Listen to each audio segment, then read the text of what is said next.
ngeen foog ni élection yii nii ñu jëgmal dina yomb. Vous vous trompez. da ngeen di nax seen bopp ndax du yomb. fi lenn yomb fi dara du fi yomb ndax lii ma gis même ay analyse di nga ko def mais da ngay réer. On parle de politique mes chers te politique nekk na li nga xam ni bref ci biir loolu nous avons 5 candidats, à savoir Macky Sall, Ousmane Sonko, Idrissa Seck, Issa Sall et Madické Niang. Chacun fera tout pour accéder à son trône. Maanaam ku si def dina def kéemtalaay kàttanam pour nekk président ku si nekk si ñoom sauf un. Il l'est déjà mais mi ngi xaar am deuxième mandat. Ça devient de plus en plus compliqué, oui, malheureusement. Di ku taxaw di ko faram fàccee damay ragal di nga réer carrément wala nga dof. Ça c'est clair. te mu nekk li nga xam ne tey même des études approfondies de ko trouver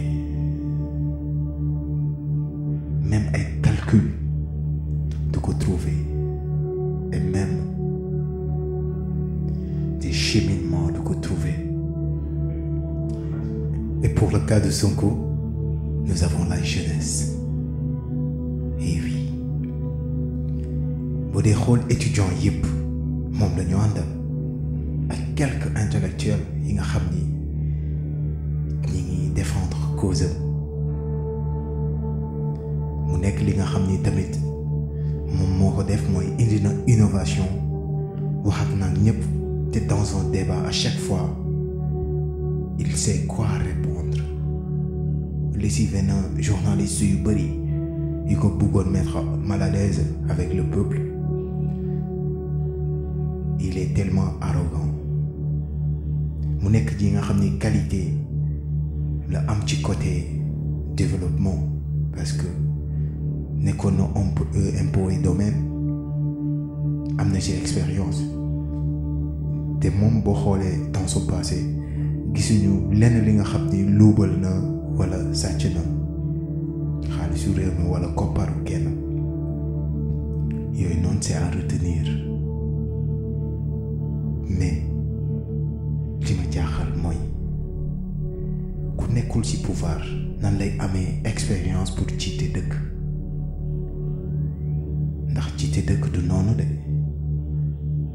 mën nga ñëw indi sa programme mais est-ce que di nga ko tal est-ce que di nga ñëw fekk foofu noonu li nga xam ne dina mën a ànd ak sa programme dem wala da nga ñëw fekk ci li nga xam ne mooy problème yu dul jeex ba doo tal sa programme bu ko defee ñu ne yaa promettre woon lii defoo ko. Expérience boobu Idrissa Seck boo dee xool am na ko ndax fekkee na lu nekk fii depuis nguuru Abdoulaye Wade ba léegi mi ngi fi woon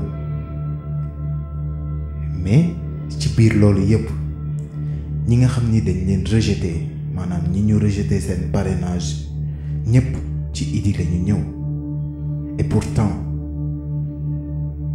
Sonko lan moo tax ñeneen ñi demuñu ci moom est-ce que tamit Sonko arrangé na leen parce que boo dee xool Sonko dafa wax lu leer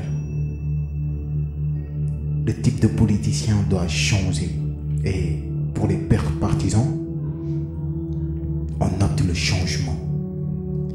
Est-ce que loolu tamit arrangé na ñooñu wala est-ce que ñooñu tamit bu Sonko nekkee au pouvoir duñu daanu loolu tax ñu migrer vers Idrissa Seck et aussi lan la leen Idrissa Seck dig ba nga xam ni ñëw nañ ba foofu mu nekk li nga xam ni tamit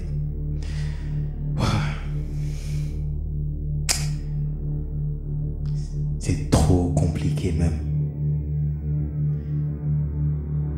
À travers tout ça, je peux rien répondre à tout cela.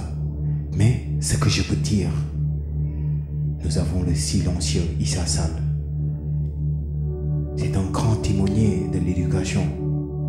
Parce que am na école bu mag bi mu yore mun na favoriser que à ce que jàng bi gën a am doole ci Sénégal.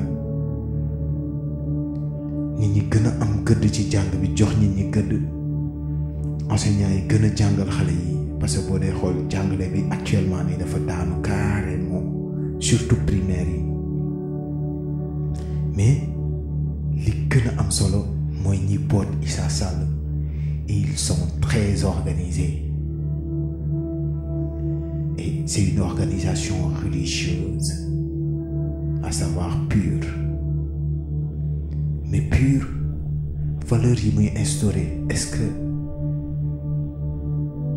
li nga xam ni mooy li ko nit ñi xoolee maanaam nit ñi gis nañ ni pure benn tarixa tijaan la nga xam ni mi ngi bëgg nangu pouvoir bi est-ce que yeneen tarixa yi dinañ ko voter loolooy sama wax est-ce que tamit pure jotul mu wane boppam carrément ñam ñoo nekk ak lan la bëgg.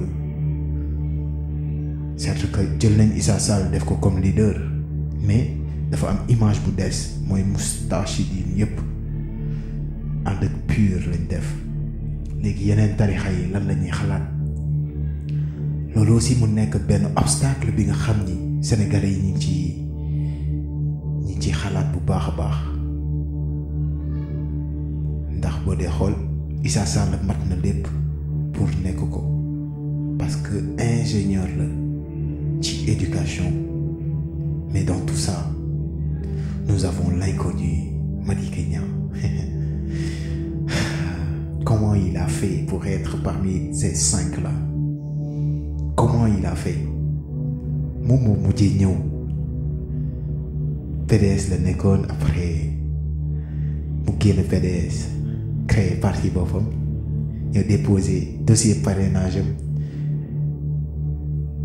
lessivé Malick Gakou Bougane ak ñeneen ñi nga xam ñoo ko fa ñëkkoon ñeneen ñi nga xam ni commencé woon nañu seen campagne de parrainage bu yàgg Thierno Alassane Sall Madické ñëw lessivé ñoom ñëpp matal parrainage am ba bokk ci 5 yi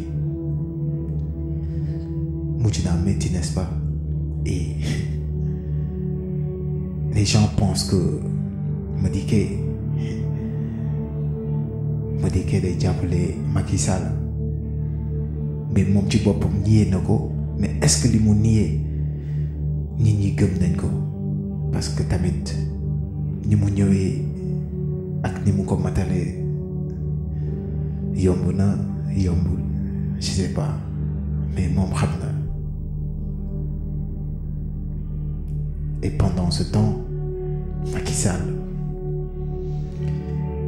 ba gars yi di xool seen campagne de parrainage moom mi ngi débauché wu pour inaugurer ses réalisations. Et effectivement, car en politique on parle de réalisation.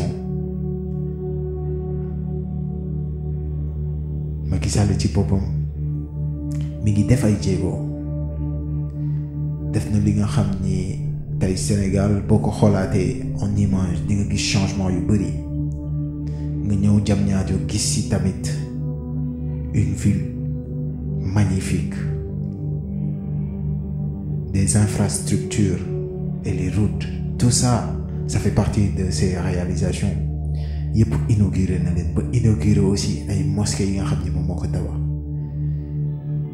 mais aussi est-ce que le peuple merewuñ ko ci loolu yépp de ce fait xëy na ñi ngi naan deuxième mandat bi am na gagné na ko ba pare mais aussi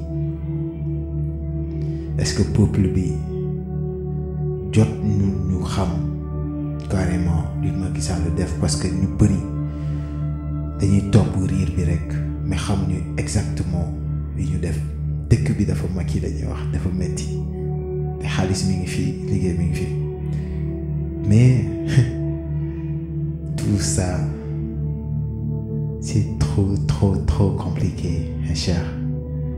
léegi bu nekkoon benn jeu bi nga xam ne ñoom ñoo ko taxawal pour luubal peuple bi pour nax peuple bi est-ce que ñoom ñëpp ànduñu di nax Sénégalais yi